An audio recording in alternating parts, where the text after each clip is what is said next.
Frostbite doesn't feel like ice. It feels like burning coals shoved under your fingernails. Josie had stopped feeling the burn 2 days ago. Now there was only the heavy, seductive sleep pulling at her bones. She tasted copper and dirt. She hadn't eaten since the wagon wheel splintered on the jagged ridge. Eyes shut against the blinding Wyoming snow, she sent up a ragged, empty prayer. She didn't expect God to answer. She certainly didn't expect him to smell like rancid bear grease and wet wood smoke. Snow did not fall in the high passes. It was driven like nails by the wind. Josie pressed her spine against the leeward side of a granite monolith, her knees pulled so tight to her chest that her ribs ached from the compression. Her wool skirt, once a vibrant indigo, was now a stiff, frozen board that cut into her shins every time she shifted. She didn't shift much anymore. Hunger had stopped being a sharp pain a day and a half ago.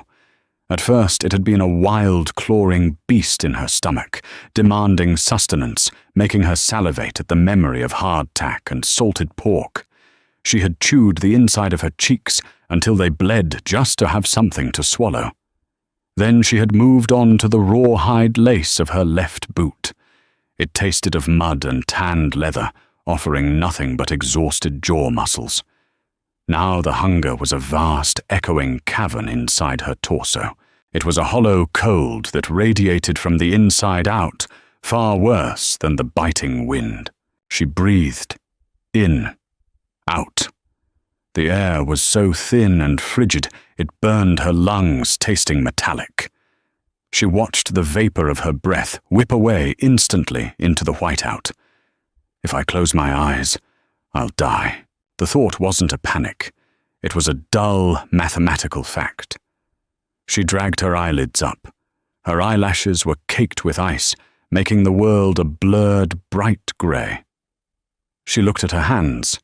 They were encased in ruined knitted mittens, but she couldn't feel her fingers.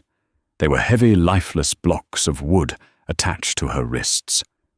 Yesterday she had tried to strike her last 3 sulphur matches to light a handful of damp pine needles. Her clumsy, unfeeling thumbs had snapped the matchsticks like brittle twigs. She had sat there staring at the broken red heads in the snow, too exhausted to even cry. Tears would freeze and blind her anyway. A sudden, violent shiver racked her body, rattling her teeth together so hard she bit her tongue. The sharp, hot taste of blood flooded her mouth. She swallowed it gratefully. It was warm. It was something. Josie let her head fall back against the rock. The stone transferred its ancient deep-freeze chill straight into her skull. How far was the wagon trail? 5 miles 50. When the axle snapped and the panicked draft horses bolted into the timber, the wagon master had told her to wait by the wreckage while he went for help. He had taken the only rifle. He had taken the heavy buffalo robe. That was 3 days ago, or maybe 4. Time was just a shifting gradient of grey light and pitch blackness now. She scraped her heel against the snow, uncovering a patch of frozen moss. It looked like green iron. She leaned forward, her joints popping in the silence, and scratched at it with a numb fingernail. Nothing came loose. She wasn't even sure if moss was edible. She just wanted something in her mouth that wasn't her own blood or the phantom taste of leather. The wind died down for a fraction of a second, leaving a ringing silence in her ears. In that gap, she heard the cracking of a branch. Her heart gave a weak, pathetic flutter. Wolves! There had been tracks 2 valleys back. Part of her, the civilized, rational part that had boarded a train in St. Louis months ago, was terrified. The other part, the feral thing currently operating her brain, felt a strange, detached curiosity. If a wolf came, maybe she could hit it with a rock. Maybe she could bite it back. She reached blindly beside her, her stiff arm knocking against a jagged stone. She couldn't grip it. Her fingers wouldn't bend. She dragged the rock into her lap, using her forearms, hugging it to her stomach. It weighed maybe 5 pounds. A pathetic weapon. "God!" she croaked. Her vocal cords were so dry, the word came out as a scraping hiss. "If you're there, just make it quick. Don't let them eat me alive." She waited. The wind howled back up, throwing a spray of ice crystals into her face. She closed her eyes. The seductive pull of sleep dragged at her brain again. It would be so easy. Just let the muscles go slack. Let the cold sink in. The burning would stop. Crunch. Closer this time. Heavy. A wolf didn't step like that. A wolf moved like water. This was a deliberate, crushing weight breaking the crust of the snow. Josie forced her eyes open. Through the swirling white, a shape was materializing. It was too tall to be an animal, too wide to be a normal man. It looked like a walking mountain, a massive, shaggy silhouette blotting out the pale sunlight. She gripped the rock in her lap with her forearms, her breath catching in her raw throat. The shadow stopped 10 feet away. Josie squinted against the glare. He was monstrous, draped in untanned animal hides with the fur turned inward, patched together with coarse gut string. A heavy wool blanket, stained black with grease and soot, was wrapped around his shoulders. He wore snowshoes, broad oval things that kept him floating above the drifts that had buried Josie to her waist. A long-barreled rifle rested casually in the crook of his arm. He didn't speak. He just stood there staring down at her. His face was entirely obscured by a thick, matted beard, the color of dirty straw, and a fur cap pulled low over his eyes. Only the bridge of a wind-burned nose and 2 pale, assessing eyes were visible. He didn't look at her with pity. He looked at her the way a man looks at a fallen tree across his path. An inconvenience. "You the one belongs to that smashed-up wagon down the ridge." His voice was gravel and rusted iron. It didn't project. It rumbled out of his chest, barely audible over the wind. Josie tried to speak, but her mouth only produced that same dry hiss. She nodded once. The movement made the world tilt sickeningly. The man shifted his weight. "You're a fool. Ought to be dead by now." A spark of hot, irrational fury ignited in her chest. It cut through the cold. She didn't want a sermon. She wanted to throw her rock at him, but she didn't have the strength to lift it. Instead, she bared her teeth, lips cracked and bloody in a feral sneer. He grunted a sound that might have been amusement and stepped closer. The smell hit her then. It wasn't the clean, romantic scent of pine. It was an assault. He smelled of old sweat, wet dog blood smoke and rancid fat. It was the foulest, most beautiful thing she had ever inhaled, because it smelled like heat. It smelled like life. He reached into a leather pouch slung across his chest. He pulled out a dark, irregular lump. He stepped into her space, towering over her, and tossed it. It hit her frozen skirt and slid into the snow. Josie didn't hesitate. Propriety, manners, human dignity, those had frozen to death on the first night. She lunged forward, her stiff body tipping awkwardly. She dug into the snow with her useless, mitten-covered hands, rooting like a pig. She found the lump. It was cold, hard, and greasy. She brought it to her mouth and bit down. It was dried elk meat, pounded with berries and tallow. It was tough as wood. She gnawed on it violently, her jaw popping. The taste of salt and iron flooded her mouth, making her salivary glands ache in agony. She swallowed a chunk whole. It scratched its way down her throat, settling in her empty stomach like a lead weight. "Chew it or you'll puke it right back up," the man said. She ignored him, tearing at the meat with her canines, her breath coming in harsh, ugly gasps. She sounded like an animal. She didn't care. The man knelt. The snow crunched loudly under his knees. Close up his eyes were a pale, washed-out blue, framed by deep, dirt-caked lines. He reached out and grabbed her chin with a hand clad in a scarred leather glove. His grip was entirely unsentimental. It felt like being clamped in a vice. "Look at me," he ordered. Josie stopped chewing, her chest heaving. She glared at him, a half-masticated piece of meat protruding from her lips. He tilted her head left, then right. He reached down and felt the fabric of her skirt, then squeezed her ankle through the leather boot. Josie tried to jerk away, but she had no leverage. "Can't feel your feet?" he asked. She shook her head. "Hands." She looked down at her mittens, then back up at him. She shook her head again. He let go of her chin and stood up, towering into the grey sky. "Name's Harlan. My cabin's 2 miles up the draw. You walk or I leave you. I ain't hauling dead weight." Josie swallowed the meat in her mouth. She tried to push herself up. She got her hands flat against the snow, locked her elbows, and tried to engage her legs. Her knees refused to bend. Her feet felt like they belonged to someone else. She managed to lift her hips an inch before her arms gave out. She collapsed back into the drift, her face smashing into the icy crust. She lay there, the cold seeping back into her cheek. The fury died, replaced by that heavy, crushing despair. 2 miles. It might as well have been the moon. She heard him sigh. It was a heavy, irritated sound. Damn it! Large hands grabbed her under the armpits. He hauled her up with shocking, brutal strength. Josie gasped as her frozen joints were forcibly straightened.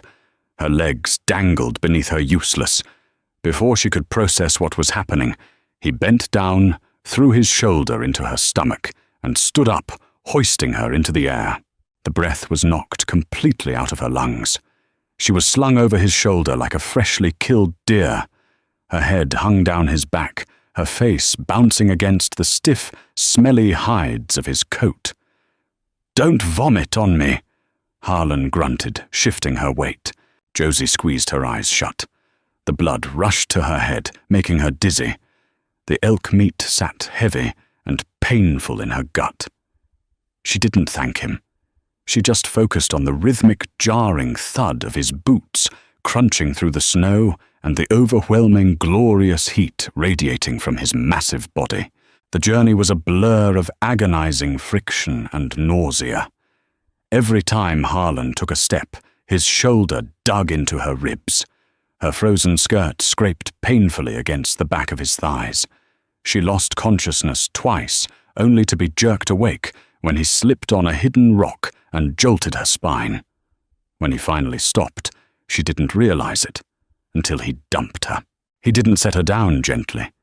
He slid her off his shoulder and dropped her onto something hard and wooden.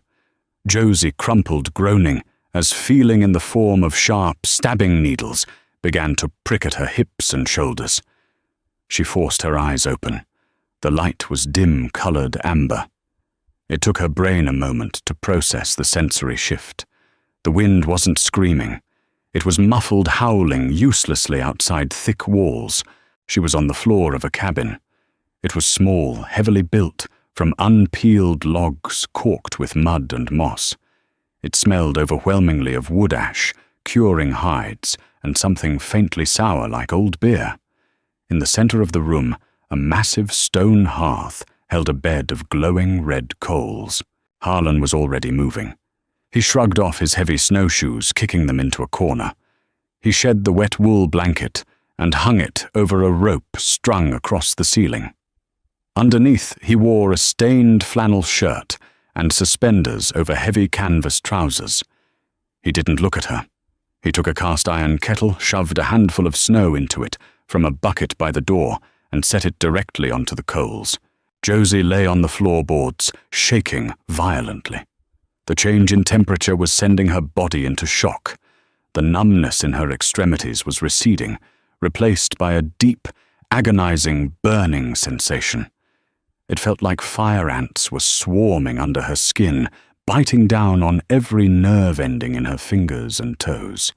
She curled into a tight ball, a pathetic, involuntary whimper escaping her throat. Harlan glanced over his shoulder. He walked over, grabbed the collar of her frozen coat, and dragged her across the floor toward the hearth. He dropped her about 3 feet from the heat. "Don't get closer," he warned, his voice flat. "You warm up too fast, you'll lose the skin. Maybe the toes." He knelt beside her and began pulling at her boots. Josie panicked. Her survival instincts, honed to a razor's edge over the last few days, flared. She didn't know this man. She was in his territory, completely helpless. She kicked out weakly with her other foot, striking him in the forearm. He didn't even flinch. He just caught her ankle in one massive hand and pinned it to the floor. "Quit," he said. He didn't sound angry, just bored. "Your laces are frozen. I gotta cut 'em." He drew a knife from his belt. The blade was dark, stained, and terrifyingly sharp. Josie froze, her breath hitching.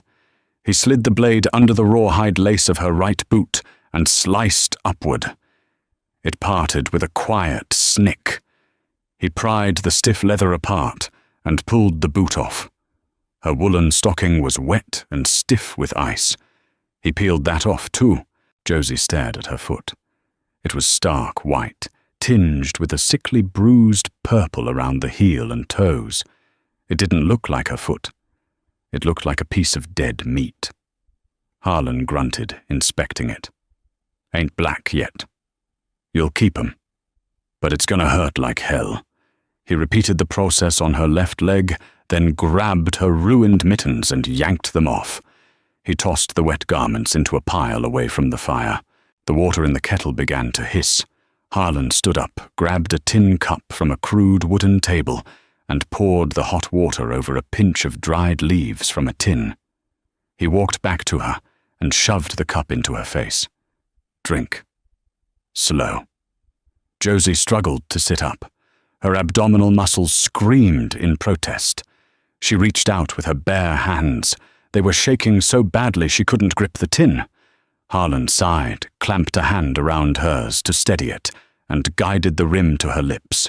The tea was bitter tasting like pine needles and dirt. It scorched her tongue and throat, but as it hit her stomach, a localized wave of intense heat bloomed outward. She took another gulp too fast and choked. Harlan pulled the cup away as she coughed, her lungs spasming. "Told you. Slow." She glared at him, wiping a mixture of hot tea and spit from her chin with a trembling wrist. "Why?"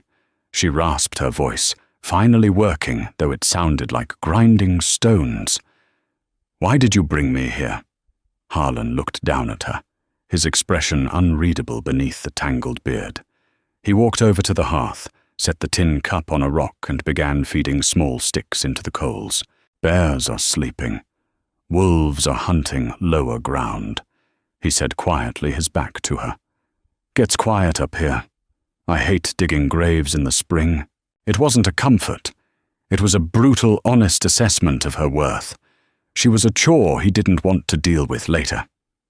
Josie leaned back against a pile of furs, the burning in her hands and feet, reaching an agonizing crescendo. She closed her eyes, tears of sheer physical pain finally leaking out, tracing hot lines through the dirt on her face. She hated the pain. She hated the smell of the cabin. She hated him for seeing her cry. But as the fire flared to life, casting dancing shadows against the log walls, she realized she wasn't shivering anymore. She was hurting, she was terrified, and she was furious. But she was alive. Pain was not a single, definable shape. It was a shifting, living entity under her skin. As the ambient heat of the cabin penetrated her frozen tissues, the numbness in Josie's extremities shattered into a million burning splinters of glass. She writhed on the hard floorboards, biting the inside of her cheek until she tasted fresh copper. She wanted to scream. The impulse clawed at her throat, but a stubborn, ragged piece of her pride clamped her jaw shut. She would not wail like a stuck pig in front of this giant. Instead, she gasped short, hyperventilating breaths that sounded like a saw tearing through wet timber. Harlan ignored her distress. He moved around the cramped cabin with a heavy, deliberate grace that defied his massive frame. He took a dented tin pot from a shelf lined with jars of unidentified roots and dried animal parts.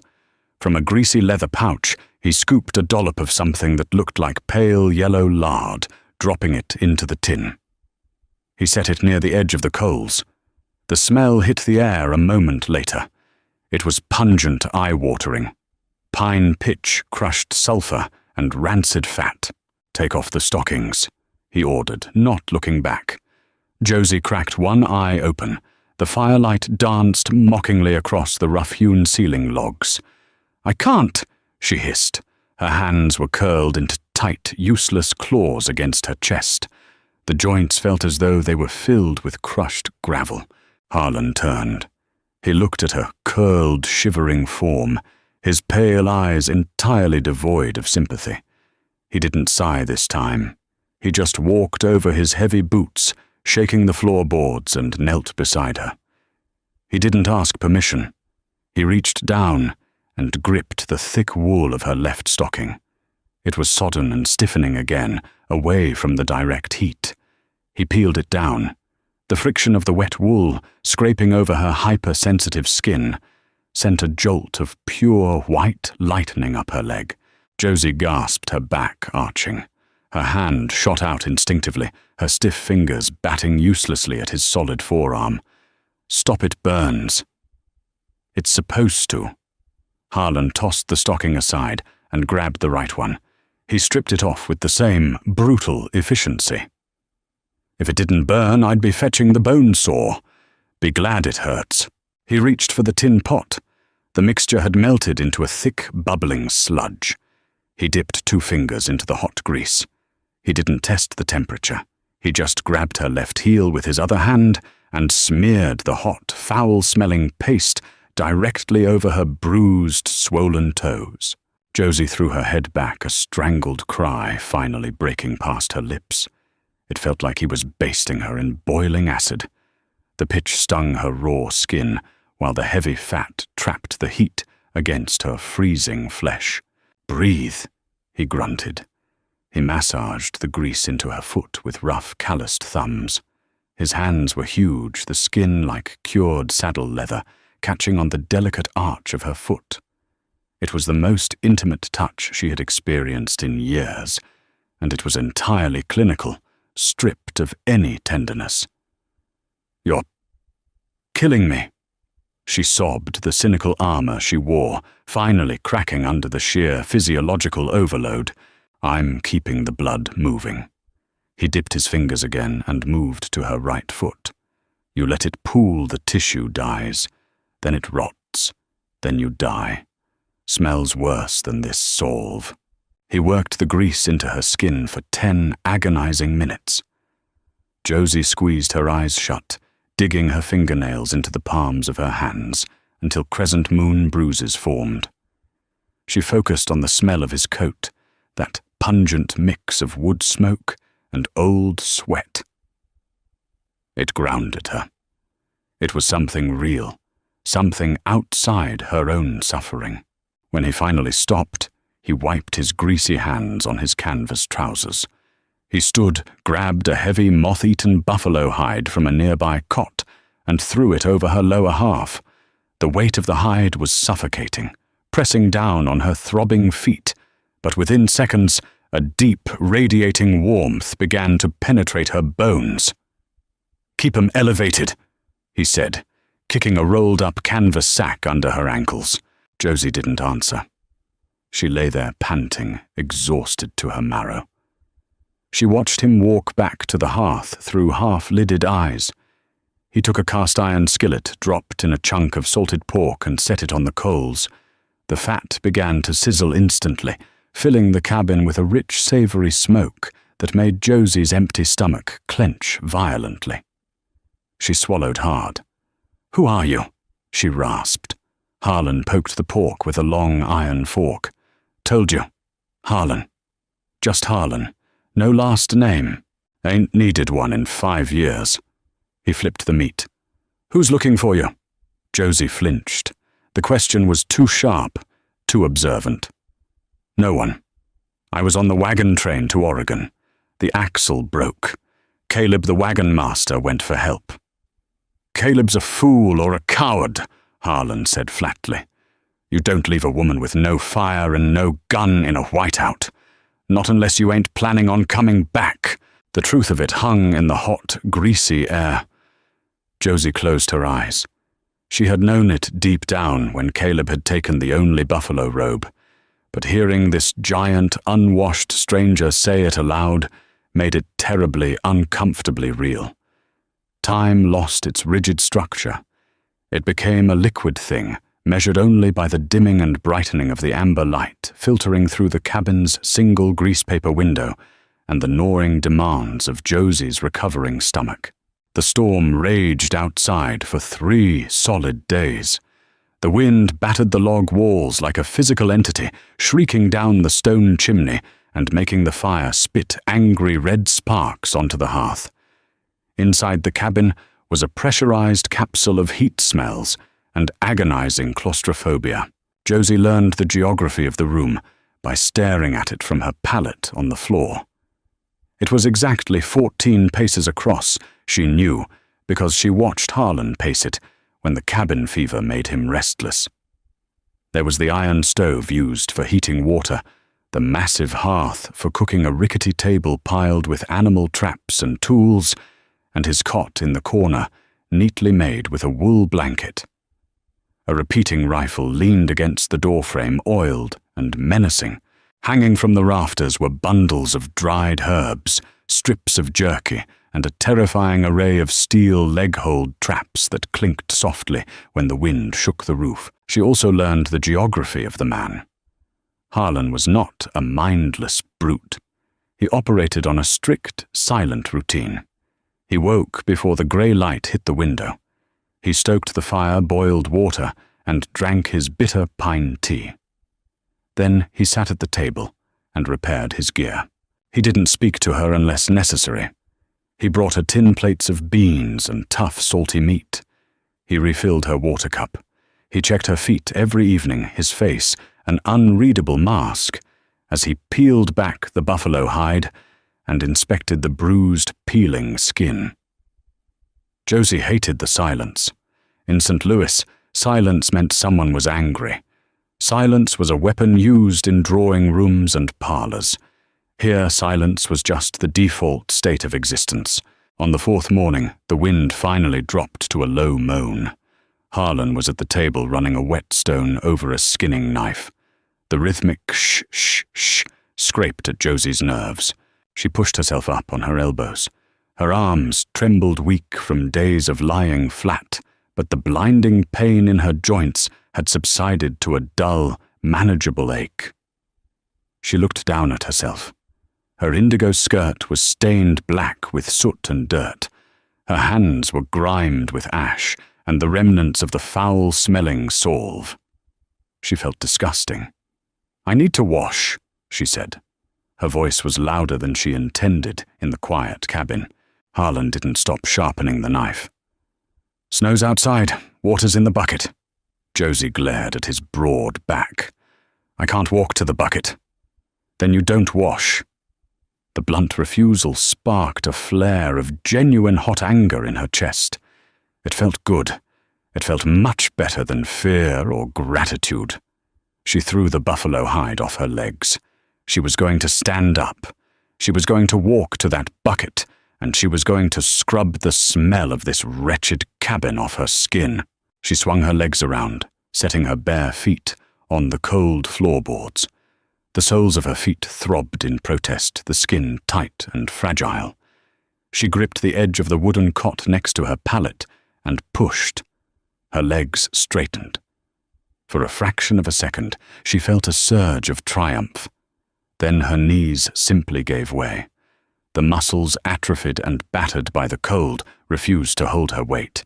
She collapsed hard, her hips striking the floorboards with a sickening thud. The impact jolted her spine, knocking the wind out of her. The scraping of the whetstone stopped. Josie squeezed her eyes shut, humiliated tears pricking the corners of her eyes. She waited for the mockery. She waited for him to call her a fool again. Heavy boots crossed the floor. Harlan hooked his hands under her arms and hauled her up, tossing her back onto the pallet like a sack of grain. He didn't say a word. He walked over to the water bucket, scooped a generous amount into a tin basin, and set it on the floor next to her. He dropped a frayed scrap of coarse linen beside it. Then he walked back to the table, sat down, and resumed sharpening his knife. Shh, shh, shh. Josie stared at the water. It was freezing cold. It had bits of bark floating in it. It was the most beautiful thing she had ever seen. "Why Oregon?" he asked suddenly. His voice was low, rumbling under the sound of the whetstone. Josie dipped the rag into the icy water.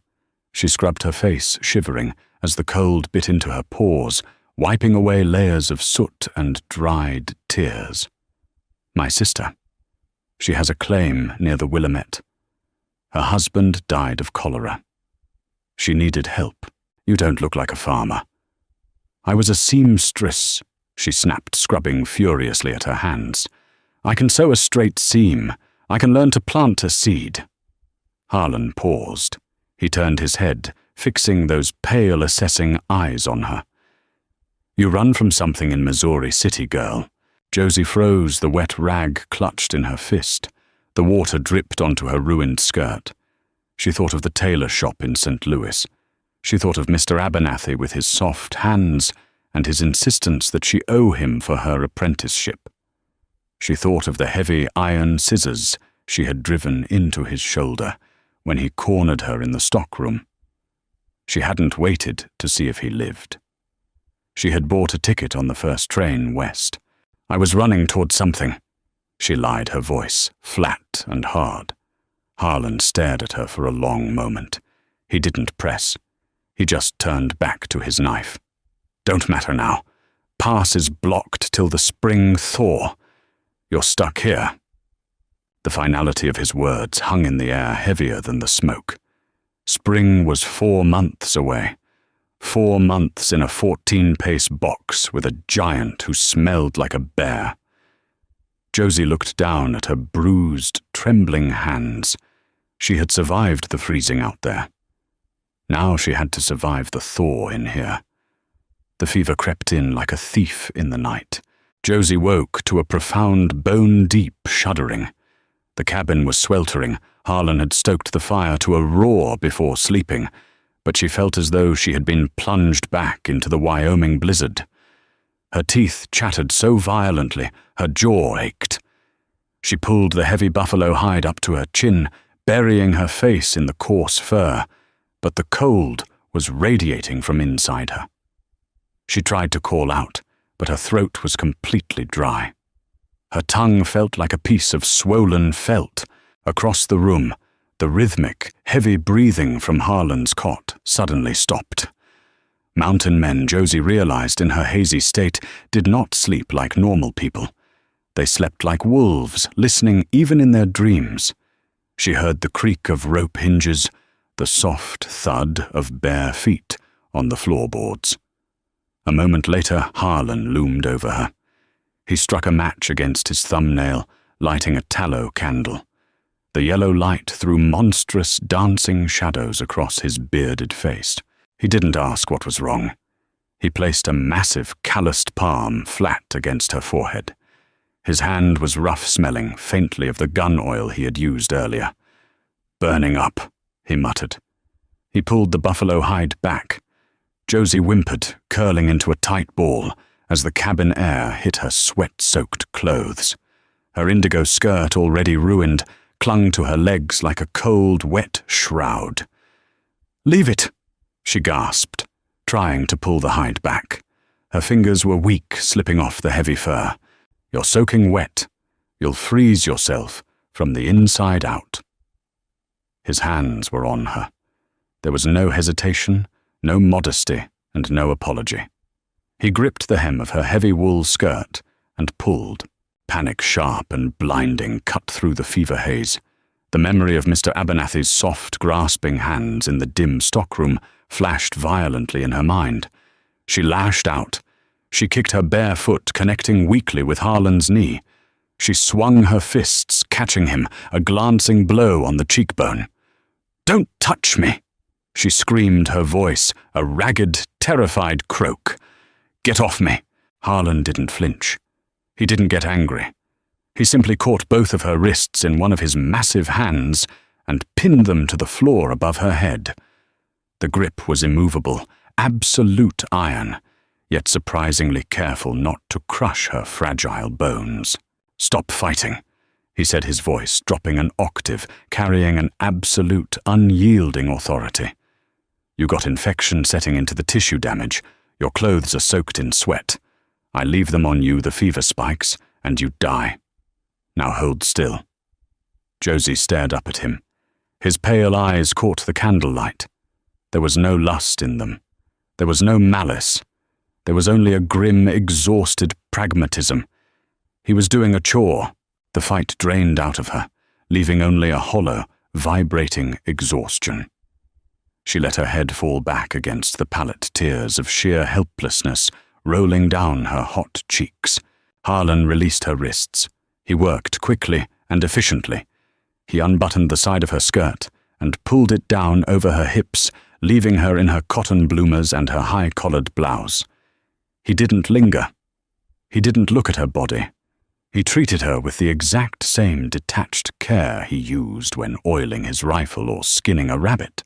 He grabbed the scrap of coarse linen from the wash basin, dipped it into the cold water bucket, and wrung it out. He slapped the freezing rag flat onto her forehead. Josie gasped at the shock of the cold, her back arching. "Drink this," he commanded, slipping his arm under her shoulders and lifting her slightly. He pressed a tin cup to her lips. It wasn't water. It was a dark, murky liquid that smelled heavily of bark and earth. Willow bark steeped until it was almost syrup. She tried to turn her head away. "Tastes like mud. Drink it or I'll hold your nose and pour it down your throat." She knew he meant it. She opened her mouth and swallowed the bitter draught. It coated her tongue and made her stomach roll, but she kept it down. Harlan lowered her back onto the pallet. He pulled a thinner wool blanket from his own cot and draped it over her, covering her from the shoulders down. He pulled up a wooden stool, sitting beside her pallet, his elbows resting on his knees. The hours blurred. The fever dreams came in jagged, terrifying fragments. She was back in the blizzard, the wind howling. She was in the wagon, Caleb's panicked face looking back at her before he whipped the horses. She was in the tailor shop, the heavy scissors in her hand, sticky with blood. She talked. She didn't know what she said, but she heard her own voice, high and thin, spilling words into the quiet cabin. She mumbled about the price of silk, the smell of the St. Louis riverfront, the cold, the agonizing cold. Every time she surfaced from the delirium, Harlan was there. He was an immovable anchor in the shifting, terrifying sea of her fever. He re-wet the rag. He forced more bitter willow bark down her throat. Sometimes, when the shuddering grew too violent, he placed his heavy hand flat against her chest, right over her sternum. The sheer weight and heat of his hand grounded her, a physical reminder that she was not alone in the dark. Sometime near dawn, the fever broke. Josie opened her eyes. The cabin was grey, the fire reduced to glowing embers. She felt hollowed out, weak as a newborn kitten, but her skin was cool and damp. Harlan was slumped on the stool next to her, his massive head resting against the log wall. He was asleep, his chest rising and falling in slow, deep rhythms. His face looked different in the grey light.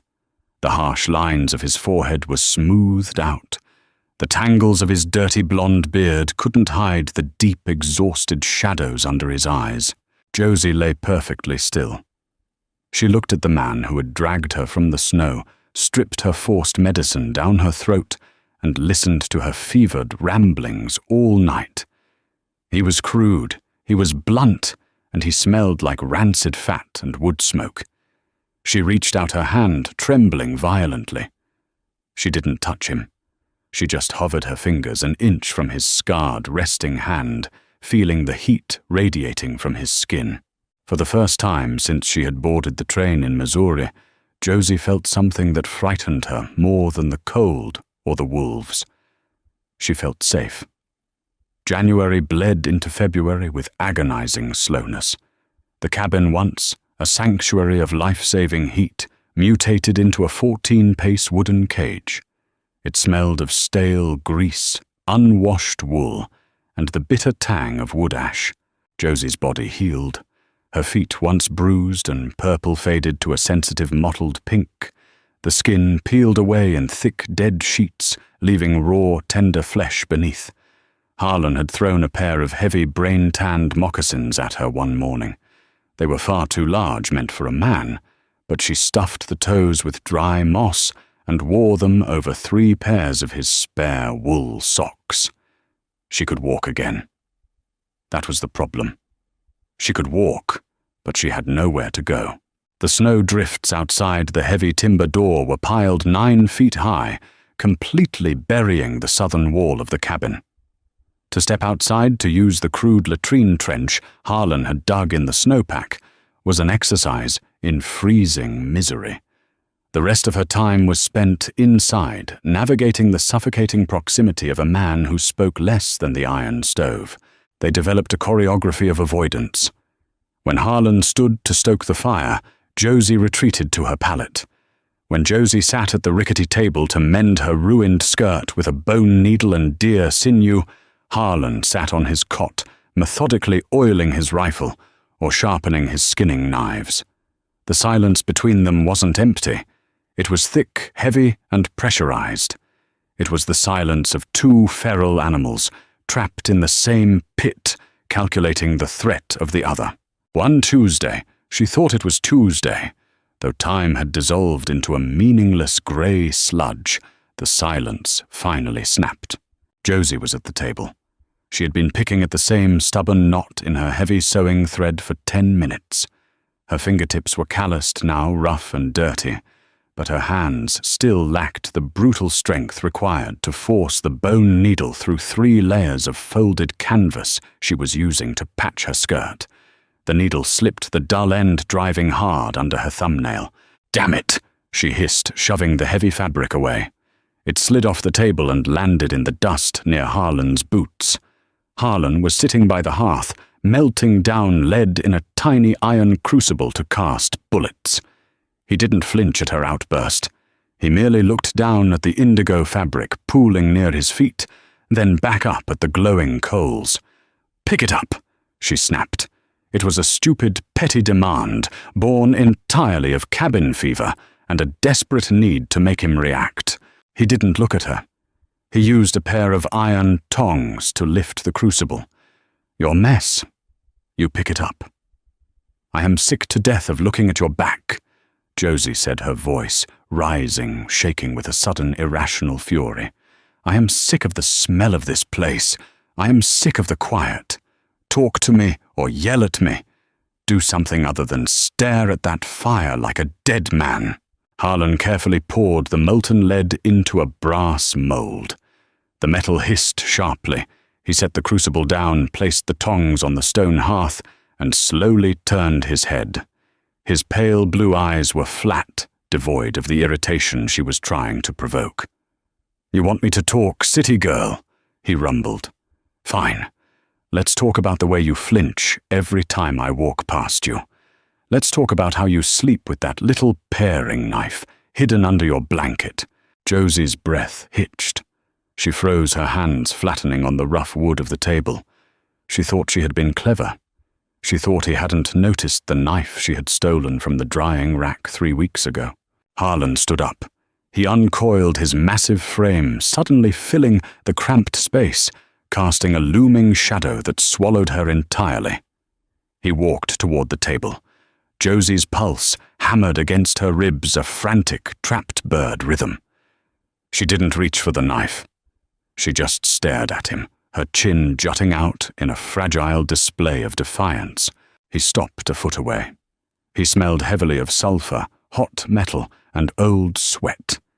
He reached down, picked up her ruined skirt from the floor and tossed it onto the table. "You're alive because I dragged you out of the ice," he said, his voice a low, gravelly scrape. "I feed you. I gave you my bedclothes, and you sit there looking at me like I'm the monster you're running from." He leaned in closer, his bearded face inches from hers. "I ain't him. Whoever he was back in Missouri, I ain't him.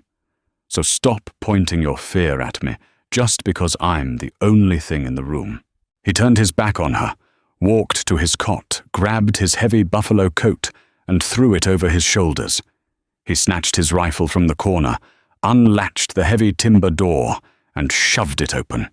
The biting wind howled into the cabin, instantly dropping the temperature. He stepped out into the blinding white, slamming the door shut behind him. Josie sat alone in the dim amber light of the fire. The air felt thin. She looked at her trembling hands. She reached under the edge of her palette and pulled out the small, rust-spotted paring knife. She stared at the dull blade for a long time. Then she stood up, walked to the hearth and dropped the knife onto the stone mantel. When Harlan returned 3 hours later, covered in frost and carrying a brace of scrawny frozen ptarmigan, she didn't flinch as he walked past. She simply stood, took the dead birds from his stiff hands, and began plucking at the feathers. Late March brought a deceptive, cruel shift in the weather. The sun glared down from a cloudless, painful blue sky, but the air remained jagged and bitter. The winter was starving them out. The salted pork was a memory. The dried elk tallow was gone. They were surviving on a dwindling sack of pinto beans, a few brittle strings of dried squash, and whatever meager game Harlan could trap. Mostly, it was stringy snowshoe hairs that tasted like pine needles and offered no fat. Harlan's sheer physical mass began to betray him. Without heavy calories, his body was consuming its own muscle. The thick chest under his flannel shirt looked hollowed out. His cheekbones jutted sharply above the line of his beard, and his skin took on a grey, waxy pallor. He moved slower, his heavy boots dragging across the floorboards. Josie felt the hunger too, a constant dull cramping in her abdomen, but her smaller frame required less fuel. For the first time since the wagon broke down, she felt stronger than him. "Beans are gone," she announced one morning, tipping the canvas sack upside down. A fine white dust drifted to the floor. Nothing else fell out. Harlan sat at the table methodically wrapping a split leather strap on his snowshoe with wet sinew. He didn't look up. "There's a marrow bone in the corner. Boil it again." "I've boiled it 4 times, Harlan. It's just water and chalk now." He tied off the sinew and pulled it tight with his teeth. "Then drink the water." He stood up, grabbing his heavy coat. He didn't take the small trapping rifle today. He reached up to the wooden pegs above the door and took down the massive, heavy-barreled Sharps buffalo rifle. He shoved a handful of brass cartridges into his coat pocket.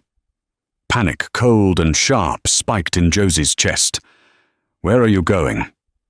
"There's a box canyon 5 miles north. Wind breaks there.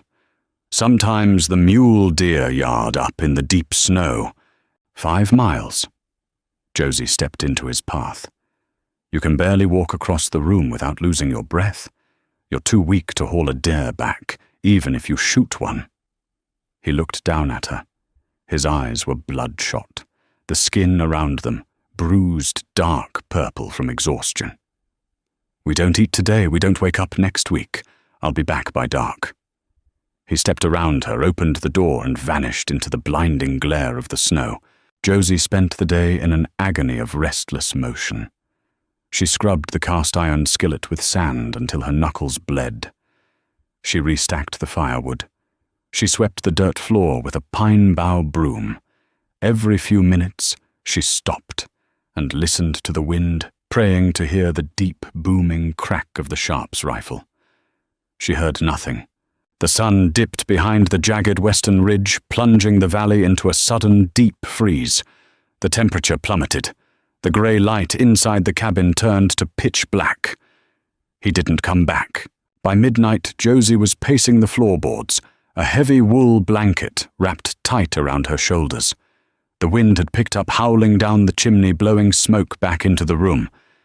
If he was out there in the dark without a fire in his weakened state, he was dead. The mathematical certainty of it settled into her gut like lead. He was dead, and she was going to die in this box, waiting for spring. Thud! It was faint, barely audible over the wind. A heavy, wet impact against the heavy timber door. Josie froze. She grabbed the heavy iron fire poker from the hearth and crept toward the door. "Harlan!" she called out, her voice cracking. Silence. Then the sound of claws scratching frantically at the wood. Her stomach dropped. Wolves! They had smelled the cabin. They had smelled her. Thud! It wasn't a clawing sound this time. It was a weak, desperate pounding. A fist. Josie dropped the poker through the heavy iron latch and yanked the door inward. Harlan collapsed into the room. He didn't fall. He simply crumbled like a demolished chimney, a massive mountain of snow ice and fur crashing onto the floorboards. He was dragging something behind him by a leather strap wrapped around his wrist, the hindquarters of a young mule deer frozen solid. Josie dropped to her knees beside him. Harlan. He didn't answer. He lay on his stomach, his breathing a shallow, wet rattle. His thick canvas trousers were soaked in frozen black blood from the knee down. She rolled him over. His face was terrifying. His beard was a solid block of ice frozen to his chest. His skin was the color of old marble, cold as the granite floor. He had fallen. His right leg was bent at a slightly unnatural angle beneath the heavy canvas, and a jagged tear in the fabric revealed a deep, ugly gash that had bled profusely before freezing over. Panic threatened to drown her, but a harsh, feral instinct violently shoved it aside. She had learned how to survive from the man bleeding out on her floor. She knew exactly what to do. "Get up!" she hissed, grabbing him under the arms. It was like trying to lift a felled oak. She dug her heels into the floorboards, straining until red spots danced in her vision. She managed to drag his torso 2 feet toward the roaring fire. She didn't bother with the laces of his boots. She grabbed his skinning knife from his belt and hacked right through the thick leather, violently pulling the boots and wet wool socks from his feet. They were waxy and white. She tore his heavy buffalo coat off, rolling him to strip the wet flannel shirt from his back. He groaned a deep, unconscious sound of agony as she straightened his injured leg. The gash on his calf was deep, filled with dirt and frozen blood, but the bone wasn't sticking out. She ran to the shelf, knocking jars over in her haste. She found the tin pot of foul-smelling pine pitch and fat he had used on her. She shoved it directly into the coals to melt. She grabbed a clean rag, dipped it into the boiling water kettle, and scrubbed the freezing dirt from his wound. He flinched violently, his massive hand blindly grasping out and crushing her wrist, but she didn't stop. "Hold still, you stubborn bastard!" She spat her voice, shaking with tears she refused to let fall. When the pitch was melted, she smeared the blistering hot grease directly into the open gash, sealing the vessels. Harlan roared, his eyes flying open in a blind panic, his body thrashing. Josie threw her entire body weight across his chest, pinning him down with her forearms. "I've got you!" she yelled right into his face, her hair falling into his eyes. "I've got you! Stop fighting!" He blinked, the wildness slowly receding from his pale eyes. He looked up at her, really looked at her, seeing the soot on her face, the blood on her hands, the absolute, unyielding iron in her jaw. His chest heaved beneath her. "Leg," he gasped, his voice barely a whisper. "It's cut. Not broken. You lost blood. You're freezing. She rolled off him, grabbed all the heavy furs and blankets from both cots, and piled them over him. It wasn't enough. He was shivering so violently his teeth were clicking together. The ambient heat of the fire couldn't penetrate the deep tissue hypothermia taking hold of his core. Josie looked at the fire, then looked at the massive, shivering man on the floor. She didn't hesitate. She didn't think of propriety or the suffocating rules of the world she had left behind. She stripped off her heavy wool outer blouse and her canvas skirt, leaving only her thin cotton chemise and bloomers. She lifted the heavy edge of the buffalo hide and crawled underneath it, pressing her body directly against his side. He felt like a block of ice. The cold radiating off his skin physically hurt her. She wrapped her arms around his thick, shivering torso, pressing her chest against his back, tangling her legs with his uninjured one. She buried her face between his shoulder blades, inhaling the overwhelming scent of wet wool blood and the raw, harsh wilderness. "You don't get to die," she whispered fiercely into his skin, tightening her grip as a violent tremor racked his frame. "You don't get to leave me alone in here. Do you hear me?" Harlan didn't answer, but slowly, over the span of 3 agonizing hours in the dark, his massive hand reached back under the furs. His calloused fingers found her bare arm, gripping her tightly. He didn't let go. April did not arrive with blooming wild flowers and songbirds. It arrived with mud rot and the deafening, relentless sound of dripping water. The snowpack collapsed upon itself. The white crust turned grey, then a sickly, porous brown. The roof of the cabin leaked, constantly dropping freezing water onto the floorboards, creating a permanent spongy dampness that smelled of decay and wet earth. Harlan's leg healed with an ugly, puckered scar that pulled tight when he walked, giving him a heavy, deliberate limp. He hadn't spoken of the night she crawled under the furs with him. Neither had she. They had simply slipped back into their routine, but the silence had changed. It was no longer a weapon. It was a shared, comfortable weight. One morning, the dripping outside stopped, replaced by the heavy, rushing roar of the creek, swelling over its banks in the valley below. Harlan pushed the cabin door open. It didn't stick on the ice. It swung freely, revealing a world painted in stark browns, blacks, and patches of dirty white. The air sweeping into the room was crisp, but it carried the distinct, loamy smell of thawing dirt and pine needles. He stood in the doorway for a long time, leaning heavily on the doorframe. "Wagon trail is clear," he said quietly. He didn't turn around. Josie was at the table washing the tin plates. Her hand slowed the coarse rag, squeaking against the metal. The words hit her stomach like a physical blow. She had known this day was coming. It was the entire point of surviving. The winter was over.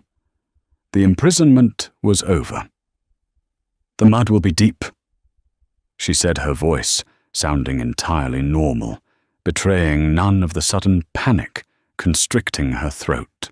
Ground's frozen underneath. You can walk it. Harlan finally turned. He looked at her. He looked at the way her hair was braided back, the way her shoulders had broadened from hauling wood and water the calluses on her hands. She didn't look like a city girl running from a ghost anymore. She looked like the mountain. Army supply wagons run the lower trail to Fort Laramie every 2 weeks in the spring. He continued, his voice flat, devoid of emotion. Next one should pass through the valley by Thursday. You follow the creek down, you'll hit the ruts. They'll take you west, to Oregon. Josie set the tin plate down. The water dripped loudly onto the table. You're sending me away. I'm pointing you to the road. Harlan walked to his cot. He reached underneath and pulled out a heavy canvas sack. He began throwing her few belongings into it, the spare socks, a chunk of hardtack, a canteen. That was the deal. I keep you breathing till the thaw. Thaw's here. He tossed the sack onto the table. It hit with a heavy thud between them. Josie stared at the sack. It looked incredibly small. It held everything she owned in the world, and it was nothing. Oregon was a name on a map. Her sister was a stranger she hadn't seen in 6 years. There was nothing waiting for her out there except more men who would look at her softly and try to put her in a cage of their own making. She looked up at Harlan. He was staring at the floorboards, his jaw tight, his massive shoulders rigid. He was a brute. He was unwashed, cynical, and lived like a feral animal. He had never once spoken a sweet word to her, but he had held her wrists to keep her from tearing her own clothes off in a fever. He had dragged a dead deer 5 miles on a broken leg to keep her from starving. He had let her see him weak, and he had never once used his strength to make her feel small. "I don't want to go to Oregon," she said. The words came out harsh, raspy. Harlan snapped his head up. His pale eyes widened a fraction. "You're talking foolish. You don't belong up here. You hate the smell of this place. You hate the dirt." "I hate the dirt," she agreed, stepping around the table. She closed the distance between them. He didn't back away, but he looked terrified, more frightened than when the wolves had circled the cabin in January. "I hate the cold, and I hate the way you chew your food." She stopped right in front of him. She had to tilt her head back painfully to meet his eyes. "But I'm not leaving," she said, her voice dropping to a fierce, unyielding whisper. "You survived the winter, but you won't survive another one alone. You're getting slow, Harlan." A muscle twitched in his jaw. "I don't need a nursemaid." "Good, because I'm not offering to be one." She didn't wait for him to process the words. She reached out, grabbed the thick, greasy lapels of his flannel shirt, and pulled him down. The kiss wasn't gentle, it wasn't romantic. It was a collision. It tasted like bitter willow bark, old coffee, and desperate, violent relief. Harlan froze for exactly 1 second before his heavy arms came around her, crushing her against his chest with a terrifying, wonderful strength. He buried his face in her hair, his massive hands gripping the fabric of her mended blouse as if he were drowning, and she was the only solid thing in the world. Josie closed her eyes, the roar of the melting creek outside echoing the blood rushing in her ears. She breathed in the smell of wood smoke, old sweat, and pine pitch. It smelled like home. If you felt the biting frost and the raw, desperate heat of Josie and Harlan's fight for survival, don't leave them out in the cold. This brutal winter proves that sometimes the deepest bonds are forged in the darkest, dirtiest places. Hit that like button if you love a gritty, grounded Wild West romance that doesn't sugarcoat survival. Share this story with fellow historical drama lovers who appreciate a fiercely independent protagonist, and make sure to subscribe to the channel for more immersive audio stories. Drop a comment below. Would you have stayed in the cabin or walked down to the wagon trail? Let me know.